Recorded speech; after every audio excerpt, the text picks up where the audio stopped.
que en el caso específico, precisamente la condición de inconvencionalidad en el caso concreto involucra precisamente la inaplicación por inconvencional de esa porción normativa, obviamente en su caso del orden constitucional, es decir, imposible para este juzgador la aplicación de prisión preventiva oficiosa.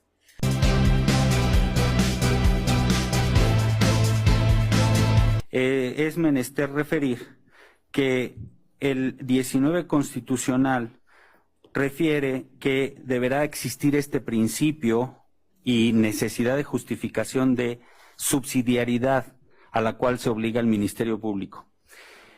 En una petición donde lo que importa es la libertad de mi representado.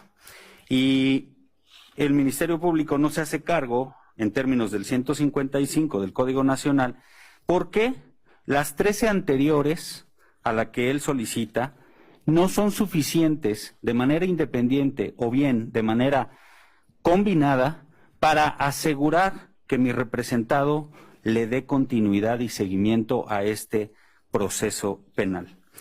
Ahora bien, tampoco se ha justificado esta necesidad o bien, como lo dice la Suprema Corte y bien también la Convención, la proporcionalidad y necesidad de que sea impuesta esta medida cautelar para mi representado. Nuevamente, volviendo a la misma falta de justificación y necesidad, pero además, como se refiere en estas últimas dos sentencias de Sempuaxtle, Tecpile y otros y García Rodríguez, pues también esta obligación que tiene de que se motive de manera suficiente por parte de la autoridad que lo peticiona el que se le prive de la libertad a mi representado, porque si bien existe en la ley esta justificación, esta debe de estar suficientemente motivada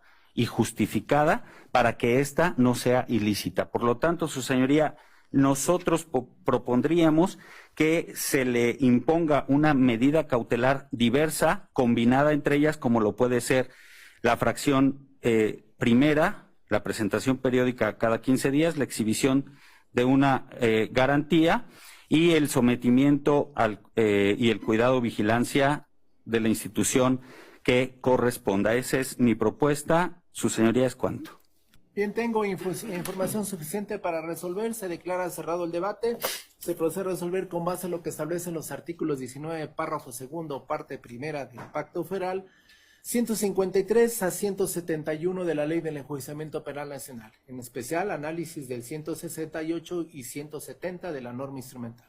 La presente determinación en cumplimiento al mandato constitucional 16, párrafo primero de la Constitución, consta en registro de audio y video. La información que trajeron las partes se inserta a cabalidad por aspectos de economía procesal. No se engrosa por escrito esta determinación jurisdiccional. No obstante, lo que establece el 67 de la Ley del Enjuiciamiento Penal Nacional, cuenta vida que dicha disposición instrumental, obviamente en su caso emitida o como parte de la publicación del Código Nacional de Procedimientos Penales, fue ex ante a la reforma del 16, párrafo primero de la Constitución. Por lo tanto, se atiende al mandato constitucional y el mandato constitucional señala que en aquellos procedimientos en cuya regla rige la oralidad, el acto de molestia que se refiere al artículo 16, párrafo primero de la Constitución puede constar por cualquier medio que dé certeza del mismo. El medio que da certeza del mismo es el registro de audio y video. Pero este órgano opcional, fundando y motivando correctamente su determinación, no puede pasar por alto aquello que establece el 19, párrafo segundo, parte segunda del Pacto Federal, en cuanto a los temas de prisión preventiva oficiosa. Es decir, exprese verbis a la norma constitucional y a la norma procesal, se advierte en el caso concreto, exprese verbis como de prisión preventiva oficiosa, obviamente el hecho delictuoso de violación. Empero, obviamente, sin embargo, debe de traerse a colación dos jurisprudencias emitidas por la Corte Interamericana de Derechos Humanos. La primera sentencia de fecha 7 de noviembre de 2022, obviamente caso Sompuaxtle, Tecpile y otros BS México, y la segunda sentencia 25 de enero del 2023, caso García Rodríguez, otro versus México, en el cual obviamente en su caso a los párrafos 218 y 219 de la primera sentencia, y en el caso específico a los párrafos 154, 158, obviamente de la segunda sentencia, incluso obviamente párrafo 303 de estas sentencias, se advierte la inconvencionalidad obviamente de la medida cautelar de prisión preventiva oficiosa prevista en el orden constitucional. La obligación de los jueces, obviamente en el caso concreto pertenecientes al Estado mexicano, de generar obviamente aplicación ex oficio de esa condición, obviamente en su caso obviamente de inconvencionalidad. Pero más aún, obviamente, se trae a colación el registro digital 2006-2025, que en apoyo o en cumplimiento a lo que establece el artículo 217 de la Ley Reglamentaria, los artículos 103 y 107 del Pacto Federal, establece, en su caso, jurisprudencia obligatoria, obviamente, para este juzgador. Señala dicho registro: jurisprudencia emitida por la Corte Interamericana de Derechos Humanos es vinculante para los jueces mexicanos siempre que sea más favorable a la persona.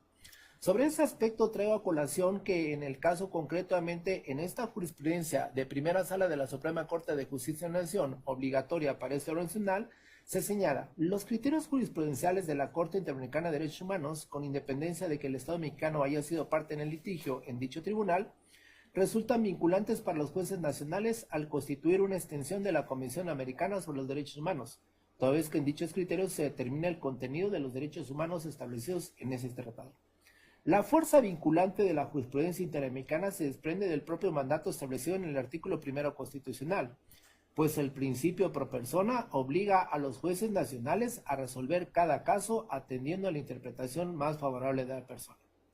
En cumplimiento de este mandato constitucional, los operadores jurídicos deben atender a lo siguiente: 1. Cuando el criterio se haya emitido en un caso en que el Estado mexicano no haya sido parte, la aplicabilidad del precedente al caso específico debe determinarse con base en la verificación de la existencia de las mismas razones que motivaron el procedimiento. 2. En todos los casos en que sea posible, debe armonizarse la jurisprudencia interamericana con la nacional. Y 3. De ser imposible la armonización, debe aplicarse el criterio que resulte más favorecedor para la protección de los derechos humanos. Sobre esta dinámica queda claramente que hay una determinación vinculante precisamente al Estado mexicano y que en el caso específico precisamente la condición de inconvencionalidad en el caso concreto involucra precisamente la inaplicación por inconvencional de esa porción normativa, obviamente en su caso del orden constitucional, es decir, imposible para este juzgador la aplicación de prisión preventiva oficiosa.